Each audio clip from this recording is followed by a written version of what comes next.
you do if you found a tiny bird trapped in your garden fence? This girl's story will warm your heart. While walking in her garden, a girl noticed a small bird caught in the fence, chirping desperately for help. She quickly stepped in, carefully freeing the little bird from its predicament.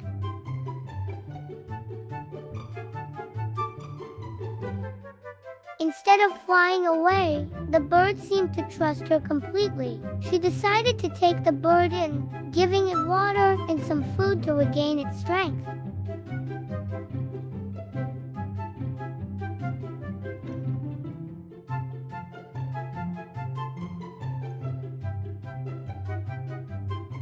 To everyone's surprise, the bird quickly became part of the family, playing joyfully and showing no fear of its new human companions.